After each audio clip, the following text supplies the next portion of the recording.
Assalamualaikum warahmatullahi wabarakatuh. Bismillahirrahmanirrahim. Alhamdulillahirabbil alamin.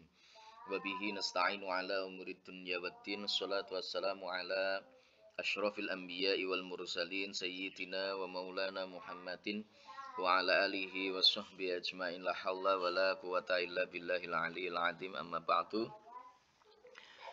Seluruh teman-teman mahasiswa bahasa dan sastra Arab yang saya cintai dan yang saya banggakan, syukur alhamdulillah bahwa kesempatan kali ini kita kembali bisa melanjutkan perkuliahan kita. Ada mata kuliah terjemah Indonesia Arab, tentunya dalam keadaan sehat walafiat, tidak kurang suatu apapun. Sholawat salam semoga terlimpahkan kepada baginda agung Rasulullah Muhammad sallallahu alaihi wasallam yang kita nantikan syafaatnya min yaumina hadza ila yaumil qiyamah. Topik kita pada kesempatan kali ini adalah pengertian sejarah dan jenis-jenis kamus. Teman-teman,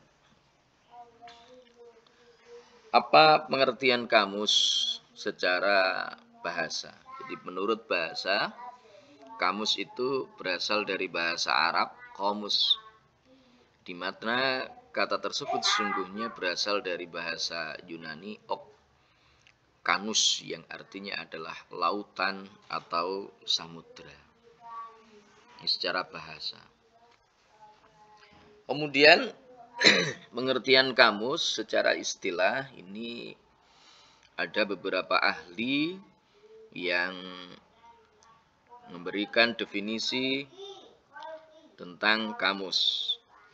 Yang pertama, Ahmad Abdul Ghafur Attar, dia mengatakan bahwa kamus itu adalah buku yang memuat kosakata bahasa yang disertai penjelasan dan interpretasi atau penafsiran makna dari kosakata tersebut.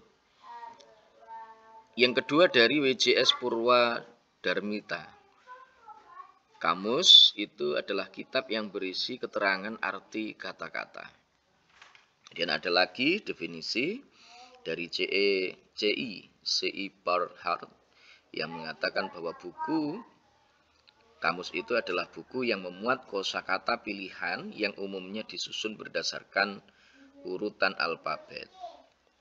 Dan yang berikutnya adalah Hasan Alwi dan Hutomo yang menyatakan bahwa buku acuan kamus itu adalah buku acuan yang memuat kata dan ungkapan yang biasanya disusun menurut abjad berikut keterangan tentang maknanya. Artinya kalau kita melihat dari beberapa takrif definisi yang ada di situ, diungkapkan oleh beberapa ahli itu memiliki kesamaan, yaitu intinya adalah kamus itu kumpulan dari atau buku yang memuat kumpulan tentang kosakata atau mufrodat berikut dengan arti dari makna kata tersebut atau penjelasan dari interpretasi dari kata tersebut. Kemudian ada istilah lain yang berkaitan dengan kamus atau seringkali diidentikan dengan kamus, yaitu leksikon. Leksikon itu adalah kosakata, kamus sederhana, atau daftar istilah dalam suatu bidang yang disusun berdasarkan alfabet dan di dalamnya terdapat penjelasannya. Kemudian teknik di dalam menyusun kamus itu disebut dengan leksikografi. Orang yang menyusun kamus itu namanya leksikograf. Ilmu tentang kamus disebut leksikologi dan orang yang mendalami ilmu kamus disebut leksikolog.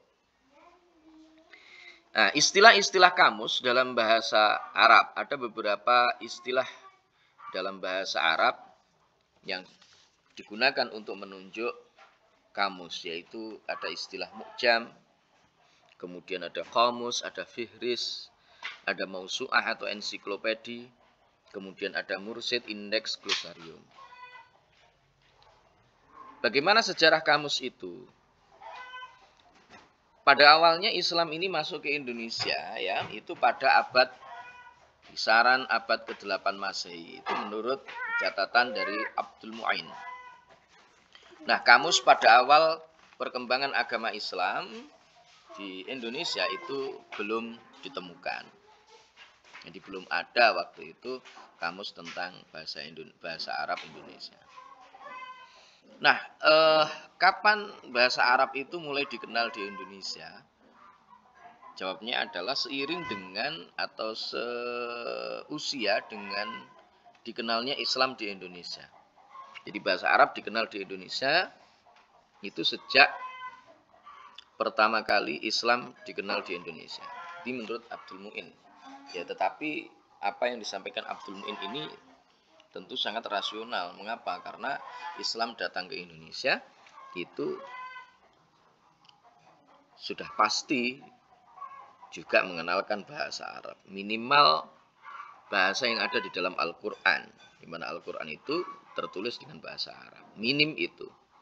Kemudian kamus yang pertama kali disusun itu adalah kamus Mu'jam Al-Ain yang disusun oleh Khalil bin Ahmad pada abad ke-8 Masehi. Nah, ini ada beberapa catatan mengenai kamus-kamus yang disusun secara urut berdasarkan kronologis turunnya. Ini menurut Wildan Taufik. Ada Mu'jam Al-Ain Khalil bin Ahmad Al-Farahidi. Ini ditulis pada tahun 100 sampai 115 Hijriah. Kemudian ada Mu'jam Al-Jamharah Ibnu Duraid. Itu ditulis pada sebelum tahun 231 Hijriah. Mu'jam Al-Bari Abu Ali Al-Qali itu sebelum tahun 356 Hijriah. Mu'jam Al-Tahdzib ini ditulis oleh Abu Mansur Al-Azhari 370 Hijriah. Mu'jam Al-Muhit As-Sahib bin Ibad tahun 385 Hijriah. Mu'jam Al-Maqayis Al-Lughah dan Al-Mujmal Ibnu Faris 395 Hijriah. Mu'jam As-Sihah Al-Jauhari 400 Hijriah. Ada beberapa yang lain, nanti teman-teman bisa membaca sendiri, melihatnya sendiri. Nah, kemudian jenis-jenis kamus dan cara menggunakannya. Ada beragam kamus yang tersebar itu ya. Jadi tidak sama antara kamus satu dengan yang lainnya. Tentunya itu berdasarkan penyusunan yang dilakukan oleh para penyusunnya. Yang pertama ada kamus Eka Bahasa, satu bahasa. Ini kamus Munjid. Mana kalau teman-teman melihat kamus Munjid itu ya artinya dengan menggunakan bahasa Arab juga. Jadi bahasa Arab diartikan dengan bahasa Arab. Nah, ini kamus Eka Bahasa namanya. Nah, cara penggunaannya Munjid itu dengan mencari berdasarkan alfabet Arab, alif, ba, ta dan seterusnya itu. Dan berdasarkan kata kerja dasar. Kata kerja dasar berarti di situ dicari fiil madhinya terlebih dahulu. Kemudian maknanya juga dengan bahasa Arab.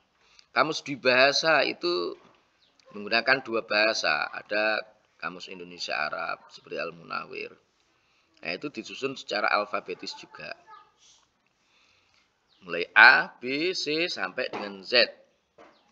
Nah, juga disusun berdasarkan kata kerja dasar Indonesia. Jadi karena ini Indonesia Arab ya, di bahasa Indonesia Arab yang Al-Munawir versi Indonesia Arab ya, ada yang Munawir dua jenis ya, ada Arab Indonesia, ada yang Indonesia Arab. Nah, yang Indonesia Arab itu disusun berdasarkan kata kerja dasar Indonesia, artinya menggunakan bahasa Arab.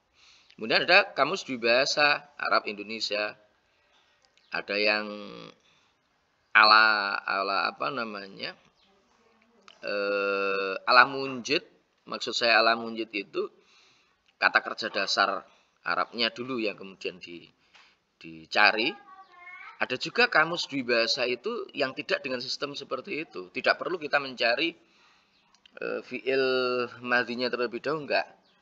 Tetapi langsung kata apa yang kita cari, yaitu yang akan langsung kita cari muncul itu. Itu kamus Al-Asri. Ya, itu kamus Indonesia Arab Indonesia Al-Asri.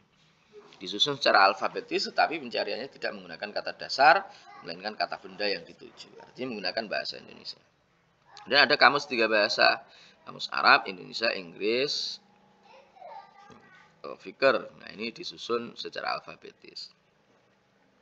Tetapi pencarian katanya tidak seluruhnya menggunakan kata kerja dasar. Ini kira agak bercampur ya, tidak kata kerja dasar ya, ada kalanya menggunakan isim dan seterusnya. Kemudian kamus istilah untuk bidang pendidikan dalam Dictionary of Education. Jadi ada beberapa kamus yang itu juga ditulis bukan berdasarkan alfabetisnya, tetapi istilah-istilah khusus yang itu ada dalam satu bidang kajian. Nah, kamus kedokteran, kemudian ada kamus tentang misalkan pertanian atau mungkin yang lain. Nah, itu kadang-kadang ada kamus istilah yang model kayak gitu. Dan ada kamus 3 bahasa, The Unified Dictionary of Linguistic Communication Term, English, French, ya, English, French, Arabic, dan juga kamus kontekstual. Nah, masing-masing kamus ini ditulis secara alfabetis. Baik, syukran jazilan teman-teman, mungkin itu untuk yang bisa saya sampaikan berkenaan dengan topik perkuliahan kita di hari ini. Dan terima kasih, mohon maaf yang sebesar-besarnya apabila ada kesalahan. Wallahul muwaffiq ila aqwamit thoriq billahi taufiq wal hidayah. Assalamualaikum warahmatullahi wabarakatuh.